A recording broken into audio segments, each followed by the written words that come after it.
All right, have you ever thought about what happens when a huge project, one a whole community is counting on, just goes completely off the rails? Well, today, we're going to dive into the safety net for those kinds of promises. It's called a surety bond. And don't worry, we're going to break it all down with a simple story that'll make it crystal clear. So picture this. A town is pouring all its hopes and a ton of tax dollars into building a brand new school. And look, it's not just a building, right? It's a promise to the next generation. The excitement is everywhere. But there's always a but, isn't there? Lurking in the background is this massive risk. What if the contractor hired to build that future just fails? Yeah, the town can't just cross its fingers and hope for the best. We're talking millions of taxpayer dollars on the line here. So they need an ironclad guarantee that this school is going to get finished no matter what happens. They need some way to make sure that promise is kept. And that guarantee, that's what a surety bond is. It's a really specific kind of three-party contract. Basically, it says if Party A doesn't deliver on their promise to Party B, then Party C, Party C has to step in and make it right. Simple as that. Okay, three parties can sound a little, abstract. So let's make this real. Let's bring it back to our school project and meet the players. First up, you've got the principal. Now, this is the person or company making the promise, the one who's supposed to get the job done. So in our story, that's the contractor, right? The one who promised to build the school. Next, there's the obligee. This is who the promise is being made to. They're the ones who get the benefit of the finished project. And for our school, that's the town. And finally, we have the most important player in this whole thing, the surety. This is usually an insurance company, and they're the guarantor. They're the ones providing the financial muscle, the ultimate guarantee that the contractor will actually do what they promised the town they'd do.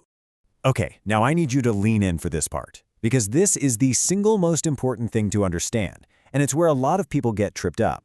A surety bond is not your typical insurance policy. Not at all. So let's break this down. With regular insurance, it's a two-party deal, right? It's between you and the insurance company, and it protects you. But a surety bond is a three-party contract, and it's there to protect the obligee, in our case, the town. But here's the real kicker. Insurance companies totally expect losses. That's how they set their prices. A surety, on the other hand, works on a zero-loss idea. They expect to be paid back by the contractor if they have to pay a claim. It's really less like insurance and way more like a line of credit.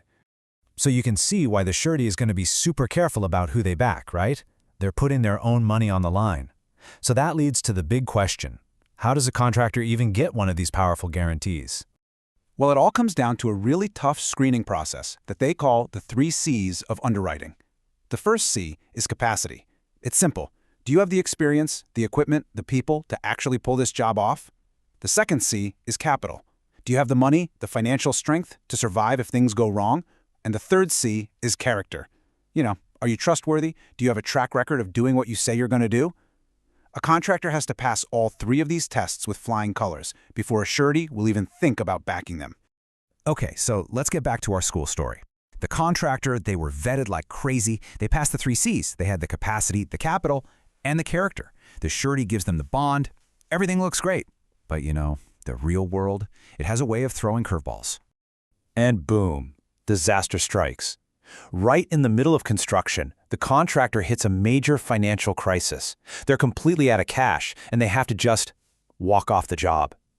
And now the school is just sitting there, half finished, a skeleton of a promise, officially broken.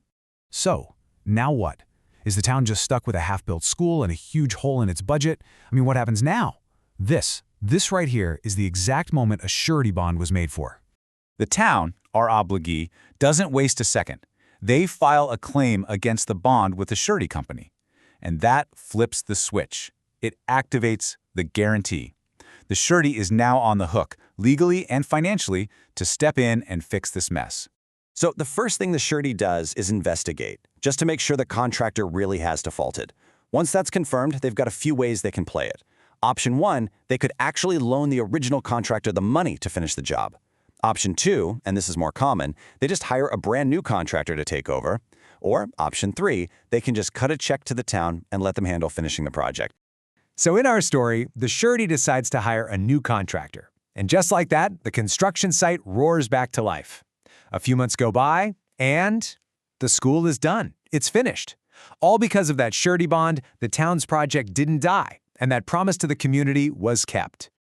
All right, so after all that, what's the big takeaway here? What is the one thing you really need to remember about a surety bond? It's this.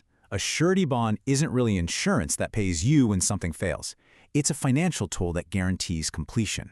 Its whole reason for existing is to make sure the school or the bridge or whatever it is actually gets built.